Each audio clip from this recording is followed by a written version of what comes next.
পিতা ধর্ম, পিতাই স্বর্গ, পিতাই সবচেয়ে সর্ব দেবতা। পিতা তুমি আজ নেই, তুমি আজ বহু দূরে, দূর থেকে তুমি আমাকে আশীর্বাদ করো, আমি যেন তোমার রাজপ্রাসাদের মান সম্মান মশাই। কুমার,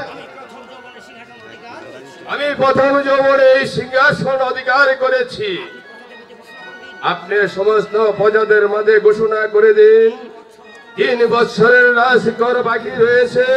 রাজ্যের আনাসে কানাসে সবাইকে জানিয়ে দিন আগামী 3 দিনের মধ্যে যেন আমার রাজকর রাজপ্রাসাদে হয়। আর যদি কেউ দিতে অসমর্থন হয় তাদেরকে দিতে হবে 500 টাকা জরিমানা, নতুবা 6 মাসের কারাদণ্ড। কুমার, প্রজাদেরকে কিছু সময় না দিলে প্রজারা রাজ কর দেবে কেমন করে? হ্যাঁ, দিতেই হবে, কারণ এ হয়েছে নতুন রাজা প্রেমী কুমারের অলঙ্কার। কথাটা মনে থাকে যেন। বেশ,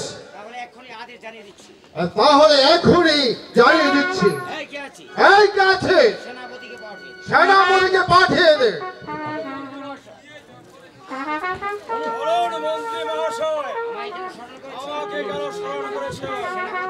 সেনাপতি মহাশয়, শোনো, আপনি কাচারীদের নায়েবদেরকে জানিয়ে দেন, প্রজাদের মধ্যে ঘোষণা করে দেন এই বছর নতুন রাজার রাজ আদায় করা হবে। 3 বছরের বাকি রাজকর 3 বছরের বাকি রাজকর 3 দিবসের মধ্যে রাজভাণ্ডারে জমা দিতে হবে। আর যে দিতে অসমর্থ হবে তাকে 500 টাকা জরিমানা, অনাদায়ে 6 মাসের কারাদণ্ড ভোগ করতে হবে। হয়েছে আমাদের নতুন রাজার আদেশ। মন্ত্রী মহাশয়, এমন কঠোর আদেশ প্রজাদের মধ্যে আমি ঘোষণা করতে পারবো না। আপনি আমাকে অন্য আদেশ দিন। সেনাপতি মহাশয়, এই আদেশ তোমাকে পালন করতেই হবে, কারণ এই আদেশ হয়েছে আমাদের নতুন রাজার প্রেম কুমারের আদেশ। প্রেম কুমারের আদেশ? হ্যাঁ, মহারাজ যখন আদেশ করেছে আমি এই মুহূর্তে ফিরে যাচ্ছি রাজা মহলে। 3 বছরের বাকি রাজকর 3 দিবসের মধ্যে আমি রাজভাণ্ডারে জমা দিতে হবে। আর যে দিতে অসমর্থ হবে তাকে 500 টাকা জরিমানা, অনাদায়ে 6 মাসের কারাদণ্ড তাকে ভোগ করতেই হবে।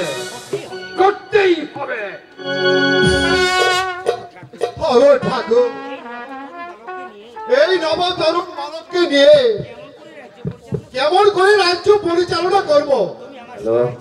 তুমি আমার সহায় থেকো ঠাকুর, তুমি আমার সহায় থেকো।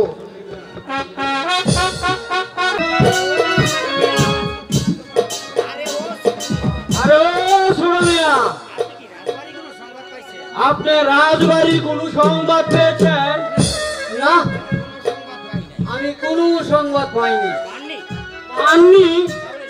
তাহলে শুনেন, বেটা হয়েছে রাজার ছেলে, করবে কোন রাজকন্যার মেয়ে বিবাহ, তা না করে বাড়ির চাকর রমানন্দের মেয়ে আলামতিকে বিয়ে করেছে। এই বলেন কি? তাহলে তো এই দেশে আর থাকা যাবে না। রাজ্যের মান সম্মান একেবারে ধুলাই মিশে চলে গেছে। তাই তো বলছি সুরমিয়া, এখন কি করা যায়? না আপনি বলুন। না আপনি বলুন। না আপনি বলুন। না আপনি বলুন। আরে থামুন। কি হয়েছে ছোট মিয়া মেজু মিয়া? আর বলবেন না বড় মিয়া, আর বলবেন না বড় মিয়া, এই দেশে আর থাকা যাবে না। এই দেশে আর থাকা যাবে না। কেন?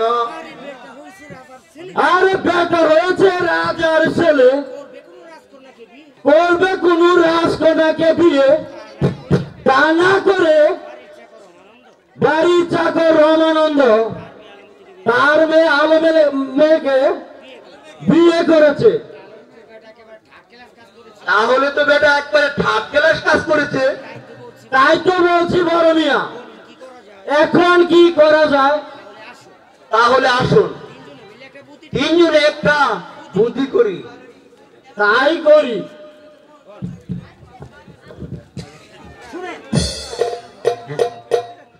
হ্যাঁ,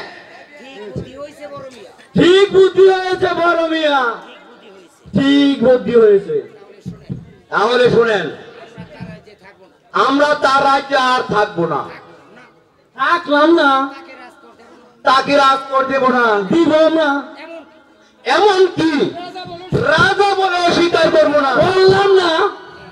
হ্যাঁ, স্বীকার করতে পারে এক শর্তে। বলেন কি শর্তে?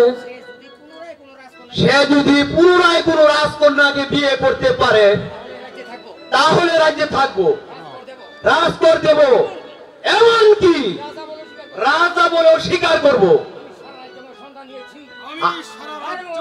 সন্ধান নিয়েছি, রাজাদেরকে আমি কোথাও খুঁজে পাচ্ছি না। এই তো আমি তাদেরকে পেয়েছি। একই সেনাপতি মশাই, আসুন বসুন। আমি বসতে আসিনি। তাহলে কেন এসেছেন? আপনারা শুনুন, 3 বছরের বাকি রাজকর 3 বছরের বাকি রাজকর 3 দিবসের মধ্যে 3 দিবসের মধ্যে রাজভান্ডার রাজভান্ডার জমা জমা করতে হবে। যে দিতে আর যে দিতে সামর্থ্য হবে তাকে 500 টাকা জরিমানা অনাদায়ে 6 মাসের কারাদণ্ড ভোগ করতে হবে। এদিকে যাও। আরে শুনেন, আরে শুনেন, শুনেন শুনেন মশাই, শুনেন। আরে শূন্য দেন না। বলে, আমরা তার রাজ্যে থাকবো না, আমরা তার রাজ্যে থাকবো না, তাকে রাজ করতে দেব না, এমন কি রাজা বলেও স্বীকার করবো না। কি বললেন রামানন্দ? আমি সেনাপতি হয়ে যাকে রাজা আমি সেনাপতি হয়ে যাকে রাজা বলে স্বীকার করছি, তোমরা সাধারণ প্রজা হয়ে আর তোমরা সাধারণ প্রজা হয়ে রাজা বলে স্বীকার করবে না। যাকে রাজা বলে স্বীকার করবে না, এদিকে আমি চাপ দিয়ে তোমাদের আমি চাপকে তোমাদের পিঠে এটারও